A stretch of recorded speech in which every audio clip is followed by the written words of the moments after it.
ये दगे हुए कारतूस हैं। 14 हारे, 17 हारे, 19 हारे, 22 हारे, 24 हारे। हर गांव में एक कमांडर और 6 सैनिक। महीने में छुट्टी के दिन अखिलेश यादव का एक बयान आया कि अवध में हराया था, मगध में भी हरा देंगे। अखिलेश के इस बयान को किस तरह देखते हैं? और मजे की बात की हम तो मिलता ना बाबू होता तो वो 2 पूरी लेता ना। यहाँ तो सरकार बना ही नहीं पा रहे हैं और बिहार जा रहे हैं सरकार बनवाने। लेकिन दीदारगंज में शिबली सिंह भी एक अच्छे प्रत्याशी के रूप में आम जनता के बीच में निकले हैं और कई ऐसे सारे चेहरे हैं। तो ये कह पाना कि नेताओं की पहचान आप कर रहे हैं विधानसभा में, इस बार किसको अवसर मिलने वाला, इसको लेकर के अब तक कैसी दौड़? देखिए, पंचायत चुनाव अगले साल होने वाले, जिला पंचायत के भी चुनाव है, पंचायत के चुनाव, ब्लॉक प्रमुख के चुनाव। आपसे व्यक्तिगत तौर पर जानना चाहूंगा, अकेले के दम पे लड़ने वाले हैं या फिर भाजपा के साथ ही सहयोग के साथ? देखिए, समीर मारा गया, प्राची मिश्रा मारी गई, यहीं से 20 किलोमीटर की दूरी है। क्या उम्मीद मान करके चला जाए कि नेताजी अगले 1-2 दिन में उस परिवार से मिलने वाले? सुहेल देव भारतीय समाज पार्टी के राष्ट्रीय अध्यक्ष ओम प्रकाश राजभर जी मेरे साथ बातचीत करने के लिए हैं। नेताजी, एक चीज सबसे पहले जानना चाहेंगे, आज संगठन की दृष्टि से कार्यक्रम था यहाँ छतरपुर में, कैसा कार्यक्रम था और उसका क्या उद्देश्य है, जरा उसके बारे में बताएं। देखिए, हम लोग वंचित शोषित पीड़ित की लड़ाई लड़ते हैं। अभी भी 60 से 70% अभिभावक ऐसे हैं जिनके सपने तो हैं कि हम अपने बच्चे को डॉक्टर, मास्टर, इंजीनियर बनाएंगे और उनके बच्चे जाके विद्यालय में पढ़ रहे हैं इतिहास भूगोल। सपना इंजीनियर का है, वो संस्कृत, इतिहास, भूगोल पढ़ रहे हैं।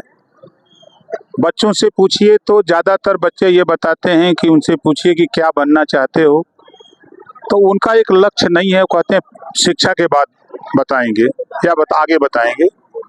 तो हम लोग राष्ट्रीय सुहेल देव सेना के माध्यम से जो 12 साल से 20 साल के बीच के बच्चे हैं, इनको हम लोग राष्ट्रीय सुहेल देव सेना में भर्ती करके हर गांव में एक कमांडर और 6 सैनिक।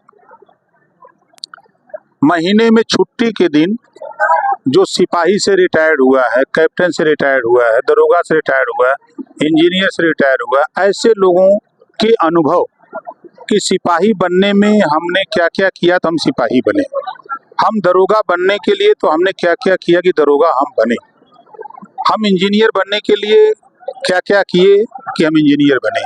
ये अनुभव इन बच्चों को जो राष्ट्रीय सुहेल देव सेना में भर्ती हो रहे हैं, रिटायर्ड लोगों के माध्यम से महीने में 1 दिन 2 दिन छुट्टी के दिन हम इनको अनुभव शेयर कराते हैं। एक चीज नेताजी, और बिहार में नवंबर के पहले सप्ताह के आसपास चुनाव होने की संभावना है।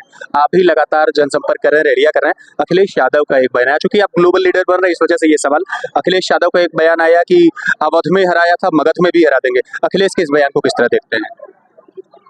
ये दगे हुए कारतूस हैं। 14 हारे, 17 हारे, 19 हारे, 22 हारे, 24 हारे। ये हार का श्रृंखला बना चुके हैं। और मजे की बात की हम तो मिलता ना बाबू होता तो वो 2 पूरी लेता ना।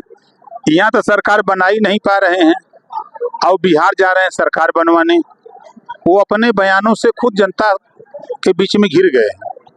जैसे आपने देखा कि उत्तराखंड में चुनाव था, बाई इलेक्शन, तो वहाँ के चुनाव के बाद बीजेपी जीती। कांग्रेस के प्रदेश अध्यक्ष का बयान आया कि समाजवादी पार्टी भाजपा की बी टीम है और ये वहां जाकर के कांग्रेस को हराने का काम किए हैं और बीजेपी को जिताने का। काफी उसमें बवाल हुआ, फिर बीच में समझौते हुए दोनों में। खैर, फिर मध्य प्रदेश का चुनाव हुआ। मध्य प्रदेश के चुनाव में अखिलेश जी गए प्रचार करने अपनी पार्टी का, तो उन्होंने बयान दिया कि कांग्रेस बहुत चालू पार्टी है, इसको वोट मत देना, ये हमको धोखा दे दिया है तो तुमको धोखा देते देर नहीं लगेगी।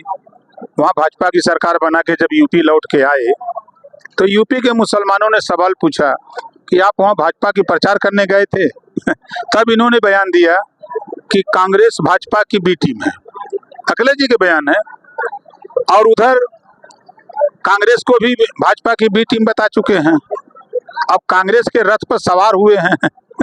तो अब दोनों बी टीम का काम क्या होता है? भाजपा की मदद करना। ये दोनों नहीं, तीनों लोग भाजपा की मदद कर रहे हैं, कोई दिक्कत नहीं है। 30 सेकंड नेताजी, चूंकि बहुत कम समय आपके पास है, तो 2 सवाल छोटा छोटा और एक पंचायत चुनाव अगले साल होने वाला है, जिला पंचायत के भी चुनाव है, पंचायत के चुनाव, ब्लॉक प्रमुख के चुनाव, आपसे व्यक्तिगत तौर पे जानना चाहूंगा, अकेले के दम पे लड़ने वाले हैं या फिर भाजपा के साथ ही सहयोग के साथ लड़ेंगे? देखिए, सिंबल के चुनाव नहीं होते हैं, पार्टी के नेता सभी पार्टियों के जो बड़े चुनाव नहीं लड़ सकते, छोटे चुनाव लड़ सकते हैं, तो सभी लोग मन बनाए हैं कि सब लोग अपने अपने नेताओं को मैदान में उतारा जाए और चुनाव लड़ाया जाए।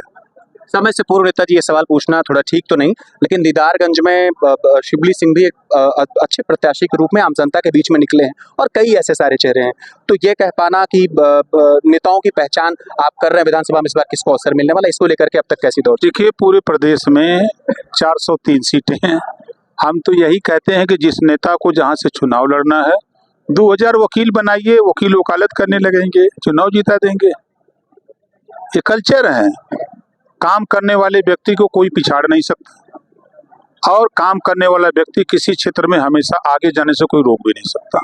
लास्टली एकदम, बहुत संवेदनशील आप नेता हैं, जौनपुर में जब कोई घटना घटती है आप पहुंच जाते हैं, 3 लोगों की मौत हुई है नाले में बह करके, आपकी जानकारी में होगा, समीर मारा गया, प्राची मिश्रा मारी गई, यहीं से 20 किलोमीटर की दूरी है, क्या उम्मीद मान करके चला जाए कि नेताजी अगले 1-2 दिन में उस परिवार से मिलने वाले हैं?